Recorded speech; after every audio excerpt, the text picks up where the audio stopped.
Ladies and gentlemen, adolescents of all ages younger than adulthood. This is Paul, featuring Renee. We are at a gym. We're not here to lift weights. We're not here to stare at girls on the elliptical or on the treadmill and their beautiful yoga pant asses. We're here to battle some fucking Pokemon. That's what we're gonna do. Look at this guy! Youngster Josh. Whoa, okay, Geodude's a pretty good Pokemon. That's for a youngster fucking, Josh. that's a ball. Look at him, have you ever, you watch wrestling, right? Yes. Do you recall Randy Orton's cool pose? Yeah. He's doing it. This is Randy Orton. This is Randy Orton. Double take, one shot. Oh, no. Well, still one shot. This looks like a ball of dank. So, speaking of dank, I have a story to tell. Uh-huh. So, I've been on this Mountain Dew diet lately, and when I me too, say and I diet, fucking hate and when I say diet, I mean I almost exclusively drink Mountain Dew. I don't remember the last time I had a water, and this has been about 3 weeks now. You know, I drank Mountain Dew all day today, and I had to add some water, so I don't. Oh, okay, that's good. But so I was having just the worst diarrhea. I mean, like, I would have to poop about every half hour, and when I did, it was just kind of just liquidy, just badness. I mean, I'm gonna have to do that too. I was peeing from my butthole, which I guess is okay. Yeah. It's not all that bad. Good job for Herbert.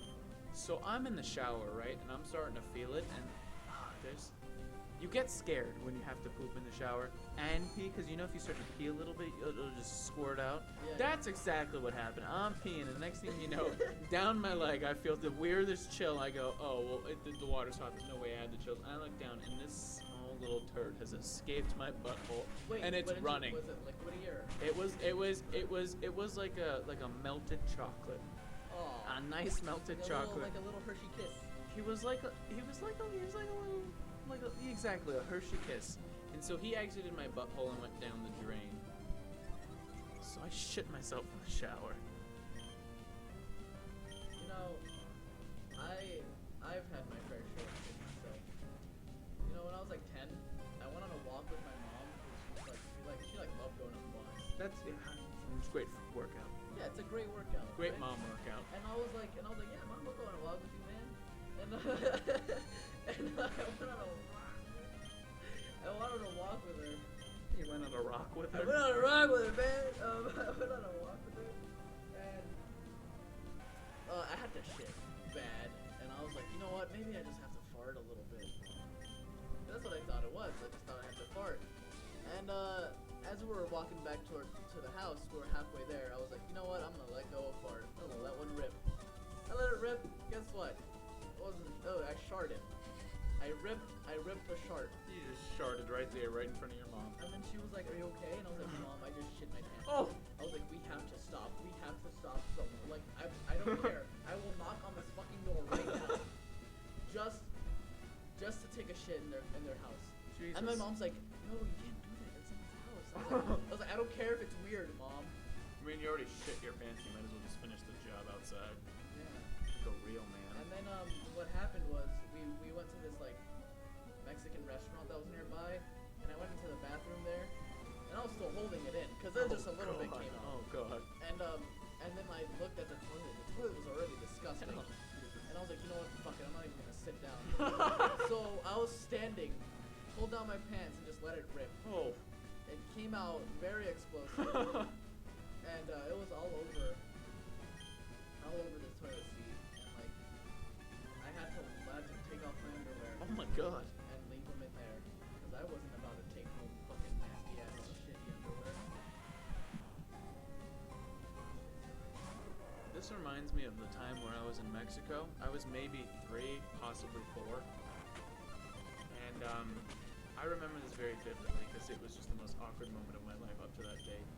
We were in a Mexican restaurant similar to yours, only in Mexico. It's super authentic. And I had to shit, but my mom was eating, so I didn't bother to ask her to let me go shit. So I'm just standing there in the booth, right? Because standing in the booth is the cool thing to do. You don't sit down, not when you're full. Nosepass, also a Jewish Pokemon. I mean, my god, look at him go.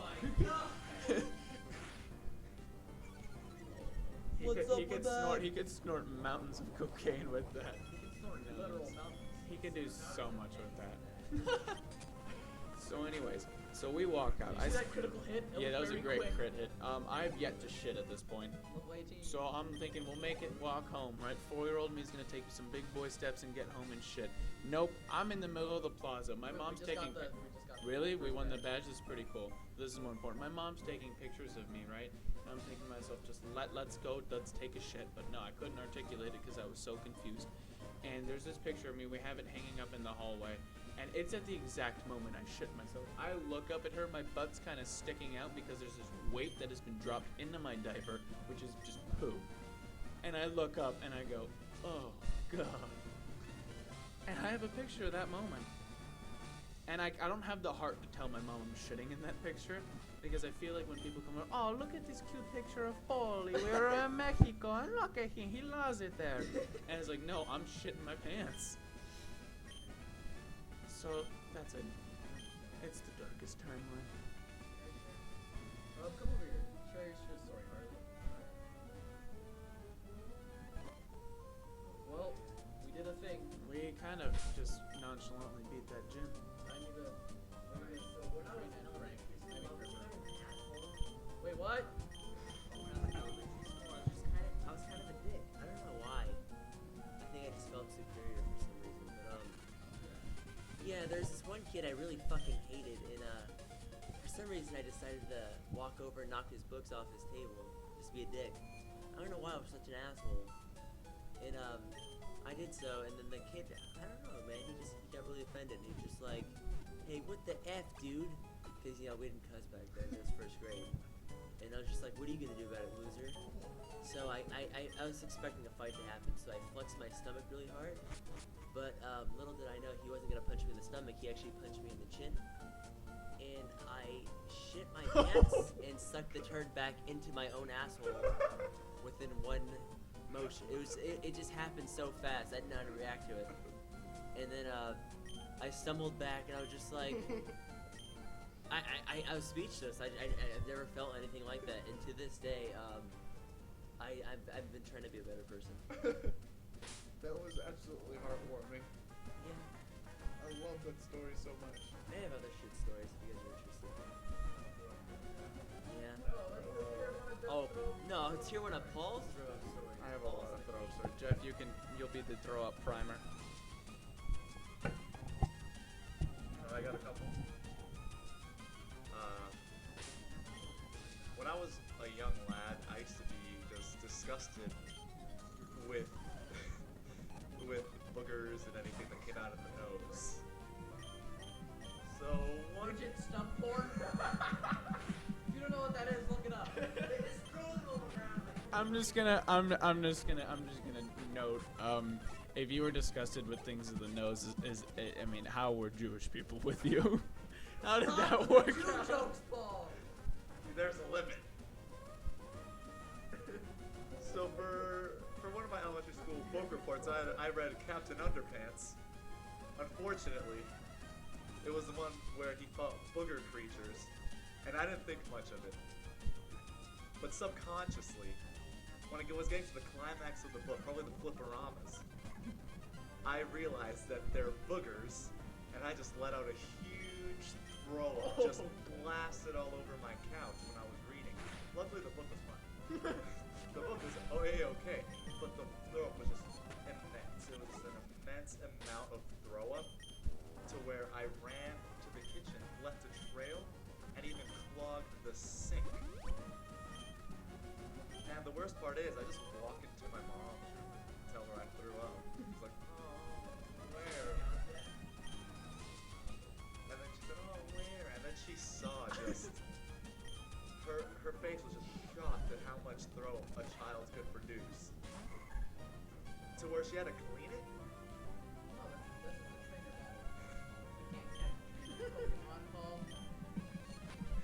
And then she was dry heaving, cleaning up my mess. God. Because it was so much.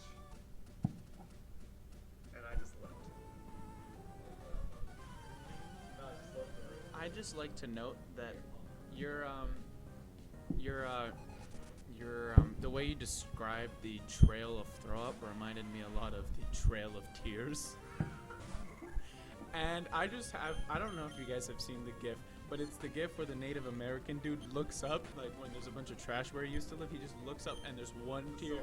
Yeah, the solitary tear goes right down. And that's exactly what I imagined your mom did when she heard you throw up. She just looked over and just one tear.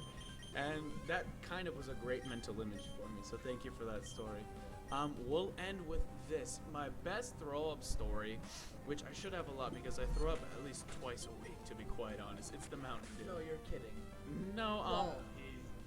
He's not twice a week. Just honestly, like, there was a 3-month span where I threw up like maybe once a week. That's terrible. There was 1 week where I threw up my breakfast for 3 days in a row. That's not good.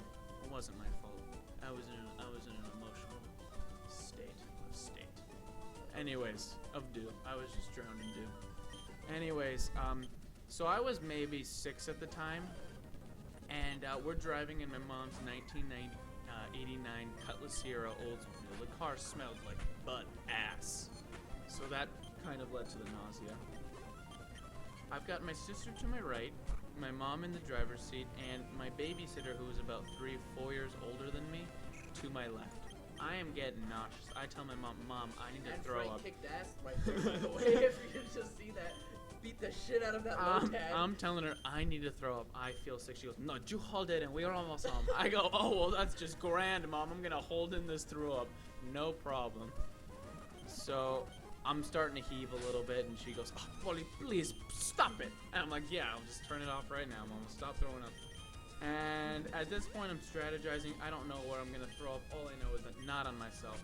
I turn. I look my babysitter right in the eyes. I kind of give that silent I'm sorry nod, and I proceed to throw up all over her. I mean, my God, was she lit it. I had blown a load of throw up all over her, and I don't think she babysat me ever again. She did not make out with me after, unfortunately. That was always my dream, to make out with like a babysitter who after I have just thrown up on, she wanted to make out. But did she just let Heath throw it after the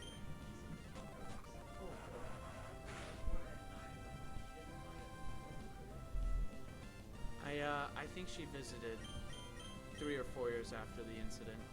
And Wow. she's like, remember me? Remember I used to babysit you all the time? And I just said, I'm sorry. And I walked away. I couldn't look her in the eye knowing I had thrown up all over her face. What are you coming? Come and get some then. It moves back one step. He's like, he's astonished that I came up and talked to him. He's like, oh, you're here. You think you can approach me? I'll have you know I was captain of the chess team in my elementary school.